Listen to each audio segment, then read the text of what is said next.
DS furnishes the following the details of the various transaction.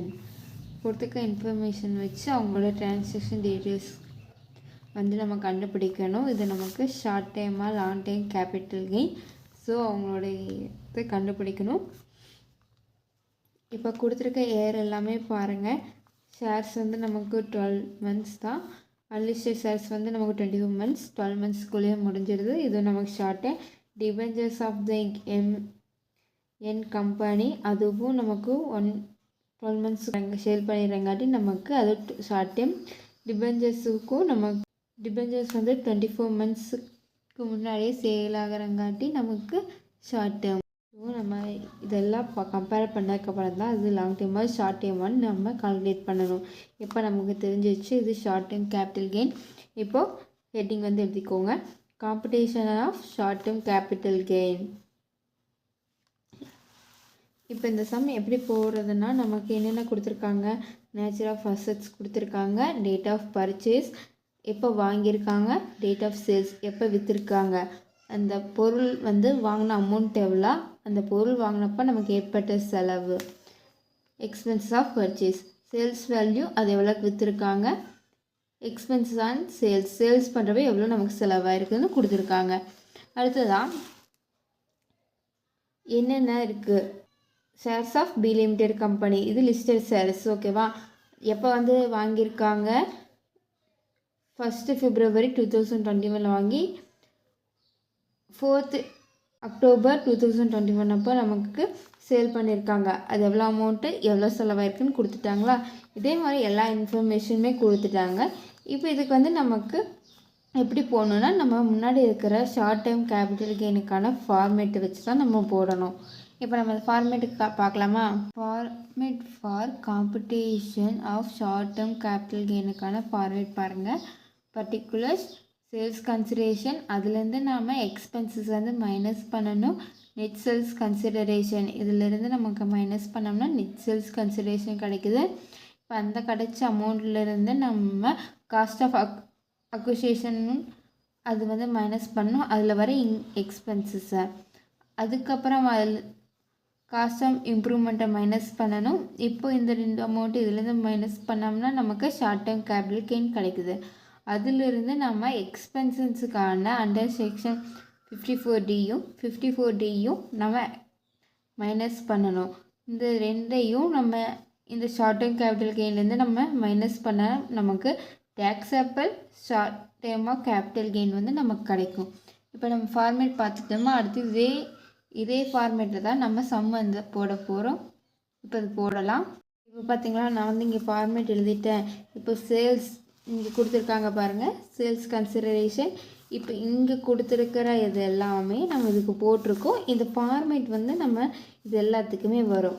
இப்போது sales கன்சிடரேஷனுங்கிறது அவங்க எப்போ sales பண்ணாங்கங்கிறது, அதுக்கான அமௌண்ட் வந்து இங்கே கொடுத்துருக்காங்க பாருங்கள், 40,000 rupees. எதுக்கு, ஷேர்ஸ்க்கு வந்து கொடுத்துருக்காங்க. அப்போ இந்த ஷேர்ஸுக்கான அமௌண்ட் 40,000 rupees இங்கே போட்டுக்கிறோம். அடுத்ததாக எக்ஸ்பென்சஸ் சேல்ஸ், இங்கே பாருங்கள் 500 rupees வந்து எக்ஸ்பென்சஸ் சேல்ஸு கொடுத்துருக்காங்க. அந்த சேல்ஸு தான் நம்ம இங்கே இருக்க எக்ஸ்பென்சஸ் சேல்ஸுக்கு வந்து நம்ம போடுறோம். இப்போ நம்ம இந்த 40,000 rupeesலேருந்து நமக்கு 500 போயிடுச்சுன்னா நமக்கு 39,500 rupees வரும். இப்போ நமக்கு இது மைனஸ் பண்ணோம்னா 39,500 rupees வருதா. இதுதான் நமக்கு நெட் சேல்ஸ். அடுத்ததாக காஸ்ட் ஆஃப் பர்ச்சேஸ், இந்த ஷேர்ஸ் வந்து நம்ம எப்போ பர்ச்சேஸ் பண்ணியிருந்தோம்னா இந்த காஸ்ட் ஆஃப் பர்ச்சேஸ் வந்து நமக்கு 20,000 rupees. இந்த 20,000 rupees நம்ம இங்கே போட்டுக்கிறோம். இந்த 20,000 rupeesலேருந்து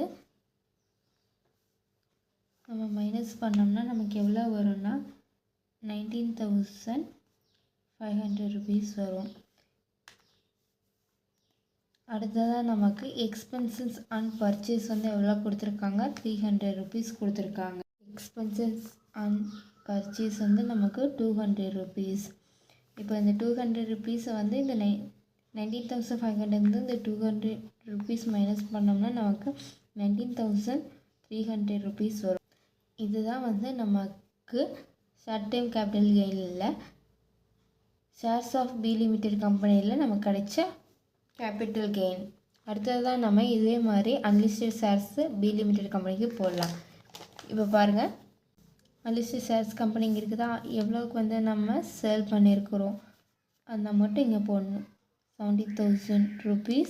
அதிலிருந்து நமக்கு எக்ஸ்பென்சஸ் நீங்கள் 600 போட்டுக்கோங்க.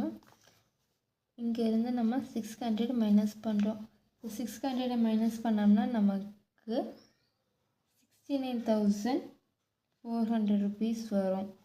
அடுத்ததாக நமக்கு cost of purchase. Cost of purchase எவ்வளோன்னா நமக்கு அன்லிஸ்டட் 40,000 rupees. இந்த 40,000 rupees-ஐ மைனஸ் பண்ணோம்னா 29,400 rupees வருது. இதிலிருந்து நம்ம என்ன மைனஸ் பண்ணணும், காஸ்ட் ஆஃப் பர்ச்சேஸ். அதில் வேணால் நமக்கு இங்கே 300 கொடுத்துருக்காங்க. அந்த 300 இங்கே மைனஸ் பண்ணணும்னா நம்ம எவ்வளோ வேணால் 29,100 rupees வரும். இதுதான் நமக்கு அன்லிஸ்டட் ஷேர்ஸுக்கான கேபிட்டல் கெயின். அடுத்ததான் நம்ம டிபெஞ்சர்ஸ்க்கு போடலாம். இப்போ டிபெஞ்சர்ஸோடது வந்து சேல்ஸ் எவ்வளோ 40,000 rupees. அந்த 40,000 rupees போட்டாச்சு. சேல்ஸ் கன்சிடரேஷனில் 40,000 rupees போட்டாச்சு. அடுத்ததாக இங்கே எக்ஸ்பென்சஸ் ஆன் சேல்ஸ் வந்து நமக்கு எவ்வளோன்னா 100 கொடுத்துருக்காங்க. அதை மைனஸ் பண்ணியாச்சு. அடுத்தது இதுலேருந்து நமக்கு கிடைக்கிறது நெட் சேல்ஸ் கன்சிடரேஷன் எவ்வளோன்னா 39,800 rupees. அடுத்ததாக நமக்கு இதிலேருந்து காஸ்ட் ஆஃப் பர்ச்சேஸ் வந்து நம்ம மைனஸ் பண்ணுவோம். எவ்வளோ பர்ச்சேஸ் பண்ணியிருக்காங்க, 50,000 rupees தான் மைனஸ் பண்ணியிருக்காங்க. இதுலேருந்து நமக்கு மைனஸ் பண்ணோம்னா எவ்வளோ வரும், நமக்கு மைனஸ் ஆன்சர் வரும் 11,200 rupees வரும். அடுத்ததாக நமக்கு இதிலிருந்து எக்ஸ்பென்சஸ் அண்ட் பர்ச்சேஸ் வந்து கொடுக்கல. ஸோ இங்கே வந்து நம்ம டேஷ் போட்டுட்டு ஸோ காஸ்ட் ஆஃப் பர்ச்சேஸில் நம்ம அந்த அமௌண்ட்டே போட்டுக்கலாம்.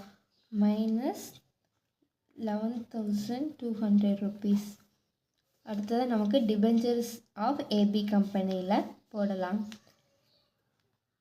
டிபெஞ்சர்ஸ் ஆஃப் கம்பெனி வந்து எவ்வளோ சேல்ஸ் பண்ணியிருக்காங்கன்னா 80,000 rupees சேல்ஸ் பண்ணியிருக்காங்க.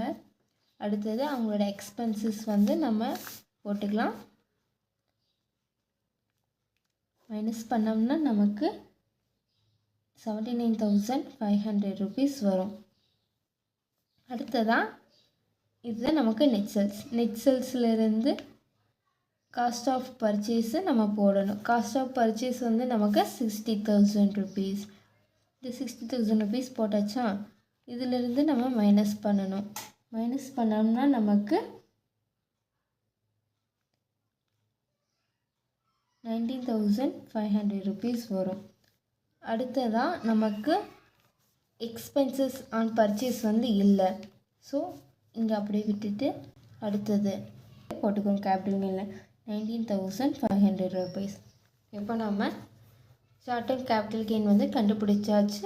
யார் யாருக்குன்னா ஷேர்ஸ் ஆஃப் பி லிமிடெட் கம்பெனிக்கு unlisted shares, debentures of MN company, debentures of AB company, அவங்களுடைய ஷார்ட் டைம் கேபிட்டல் கெயினுக்கானது கண்டுபிடிச்சாச்சு.